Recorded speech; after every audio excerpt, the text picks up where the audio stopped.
News 12 is brought to you by Kenneth Nugent.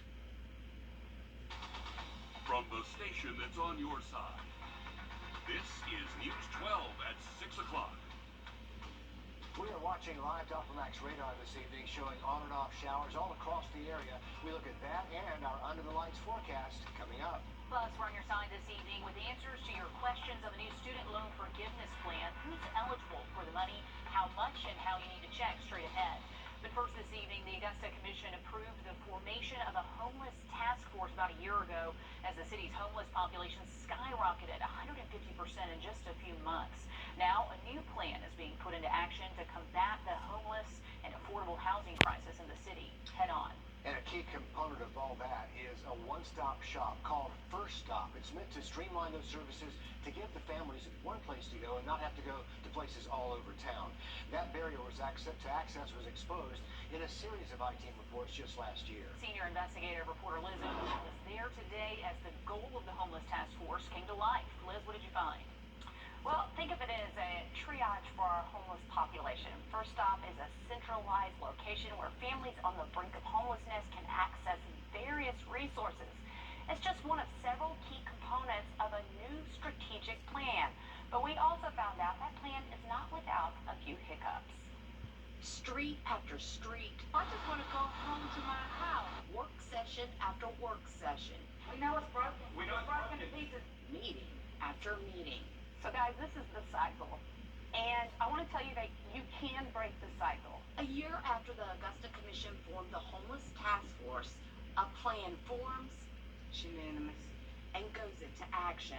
Derek Dugan is with the Salvation Army. He is part of the team that wrote the strategic plan, including this key component. And then they come this way. Our team exposed barriers like lack of transportation, keeping our homeless population from accessing services scattered across the county last fall. First Stop now neighbors the Croc Center, providing access to an array of services like credit counseling, foreclosure prevention, legal aid, DFACs, a food pantry, rental and utility assistance, and veteran and dementia services. You know, all of those pieces are here under one roof. This is going to be all these offices now. So this house right here has the Salvation Army Job Skills Training Program moving into it. There is a missing puzzle piece. There is no mental health provider at the First Stop. Serenity Behavioral Health used to operate out of here, but it closed years ago. They say due to staffing and state regulations which require them to operate each location at a full-time level. Another hiccup, weekly street outreach, which just began last week, is already overwhelming the only family shelter in town. The Salvation Army Center of Hope right now is bursting at the seams. We have cots in all available areas. Last August, the average nightly count at the shelter was between 90 and 100 people. This month, 160 in a 135-bed shelter. In short, it is redirecting people from the homeless camps. They are not being allowed to stay on public property. They are not being allowed to stay in dangerous circumstances and being redirected to the shelter. Rightly so, because that's where they can receive the services, that's where they can receive housing, food, clothing, everything they need. Another need outlined in the plan, more affordable housing. This month, the Commission passed the Tiny Homes Ordinance, another component of the 2022 Homeless Task Force's strategic plan. The plan is not much different than the 2009 plan the city adopted to end homelessness within 10 years. Yeah, that previous plan just seemed to fall apart pretty quick. The previous plan was based on the people and their intentions and their plans to make it work. And once the people had moved on, the office holders had moved on, there was nothing tying them to the promises made. This go around, the task force added a new component, the most important, accountability among agencies. So that accountability portion varies depending on the agency. The Salvation Army made a 5-year commitment to the plan, whereas CSRA EOA signed a contract. The accountability portion identifies partners and their roles in the plan over the next few years, but it asks about penalties for breaking their agreements. There is none. First Stop is set to open at the beginning of October. All right, thanks for continuing to dig into this for us, Liz. We have an update this evening on the murder of a local mother of 4 Cynthia Wright Tuesday morning. The Richmond County Sheriff's Office says the man wanted for her murder is now in custody. Wright was killed while working overnight security for a distribution center down on 5th Street. Deputies say they were able to arrest Cornell Thomas with help from the marshal's office this afternoon. On top of murder, Wright also wanted for weapons charges. Family says Wright was also a grandmother to 5 children. They say they believe she was shot sometime Monday night before the body was discovered around 6 in the morning. Also new this evening, Columbia County Schools says a student brought a shock device to Columbia Middle today. The school district calls it a, quote, personal defense device capable of emitting a low voltage shock. They say school police responded immediately and took the device from the student. Officials say no threat was ever made toward other students or to staff, and they say anyone responsible will be held accountable according to the school district's code of conduct. Time now for a quick check of the weather as we give you time and staying muggy as we go through the overnight period as well. Much more in that forecast coming up in about 10 minutes. As Anthony mentioned, kickoff for week 2 of high school football less than 24 hours away now. So if you're heading to a game in Aiken County, big changes this year. A clear back policy now in effect, and that's for all the schools. And it's not just for football games. That policy applies to all Aiken County school athletic events. Our Maria Sellers breaks down what you need to know before you head out the door to kick off tomorrow. Well, it's a policy the district says is in place for all home games. And if you need to bring a bag, let's take a look at what's acceptable. A small clear bag like this one, a small clutch or purse like this one, or even a Ziploc bag. The district says it's all in the name of keeping everyone at those games safe.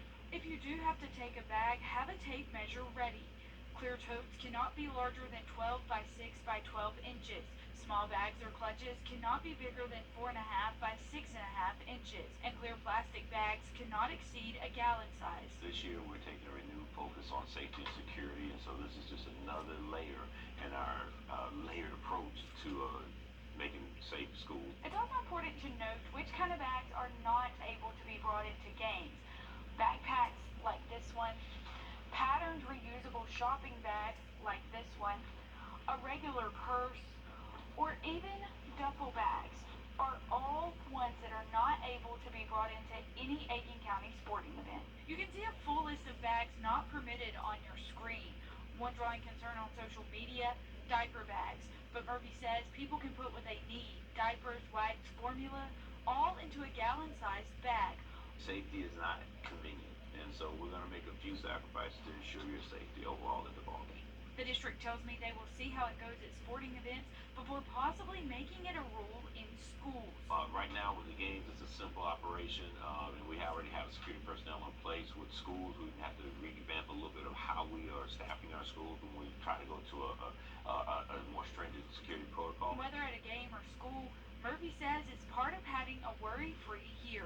Reporting in Aiken County, Maria Sellers on your side. Parents Aiken school officials say they will hand out clear plastic bags to anyone who needs them, if you need to repack stuff, but that's tomorrow only. After that, you'll need to bring your own. If you have a special bag for medical reasons, those will be allowed in. School officials will just have to search through them before you go inside. We're on your side tonight with answers to your student debt questions, that loan forgiveness that was big news yesterday. So let's start with the basic information. President Biden's new plan will forgive up to $10,000 in federal student loan debt for borrowers who did not get a Pell Grant. If you did get the Pell Grant, you can get up to $20,000 forgiven. Everybody has the option to wait until January of next year to start paying back those student loans. You will not pay interest during that wait. So, who qualifies for all this? You do if you're single on your taxes and make less than $125,000 a year, or if you're married together, you make less than $250,000 a year. If you're a dependent student, your eligibility is based on your parents' income. This is based off tax returns from 2020 or last year, not this year. If you did not finish your degree, you can still qualify. This new plan only applies to federal loans. That includes Federal Plus loans, whether your parents co-sign for you or not. If your loans are in default, don't worry about that. That money still qualifies for relief. Private student loans like Sallie Mae or any loan that did not get paused at the start of the pandemic does not qualify for this. Any federal loan taken out after June the 30th of this year does not qualify. So now we all know who qualifies, but how do you get the relief? Some of you may have some luck using studentaid.com. This has had trouble processing most of the last couple of days. delays. So many people have been flooding this website. But we finally got through, so don't get discouraged if you can't get through. But this is studentaid.gov. We'll link you there on our website, wrdw.com. Make sure you update your phone number, your email address, all of your employment information in here so they're able to access that. For another option, the White House says they'll have an application up and running by the end of the year to update your information and to get that relief. If you get into studentaid.gov, use the Who's My Student Loan Servicer tab so you can find who gave you your loans and you can update your information. 8 million people will automatically qualify for forgiveness because the Department of Ed already has your information, so that's certainly nice. This includes people who are currently on an income-driven repayment plan. Just a little more advice here. Keep an eye on your credit report to see if and when your relief does come through on your loans. Remember, we're talking millions of people and billions of dollars here. There could be hiccups in the process if you see the money is applied to your account on studentaid.gov or your credit report. Screenshot that and then keep that for your records when it does show up. To sign up for alerts on when the government site is up for you to update that information, you can go ahead and scan this QR code. You'll be able to choose from a list of options on what else you might want updates for. If you scan this right now, don't worry, we're also going to have the link to get those alerts up and running on our website if you can't get the phone to the screen just in time. Anthony. Well, Richard, as we go through the next couple of hours, still going to be dodging a few hit or miss showers and more showers also as we go through Friday, including Friday night football. We'll have that forecast coming up next. And the PGA has joined forces with Tiger Woods and Rory McIlroy to create a more fan-friendly experience for viewers. After the break, Dan tells us all about the newest changes coming to pro golf. From a 5-year plan to a 10-year plan, why Columbia County Schools says it's not a delay, but an opportunity to deliver even better change for the community. We explore that coming up. The Live Icon. The Columbia County School District says they're already planning for years down the line. This week, they announced their 10-year plan, focusing on improvements and renovations to schools. It used to be a 5-year plan. They expanded that so they can get more ideas from parents and resources to create that vision. Nick Beelan live in the studio to take a closer look. Nick. A year and a half ago, the district asked parents, students, and members of the community what they wanted to see in their schools. The district took that information for the past 8 months, and they've been drafting the plan for what they have today. Each school district in Georgia has a 5-year plan, but with the growth of more than 4,000 students in the last 10 years, Columbia County wanted a longer runway as they look ahead to the future. Let's expand this a little longer so we can talk with the community about what the needs are and what's reasonable about actually making these things happen. And it really is reasonable to do this in about 10 years. The county's student growth is starting to plateau.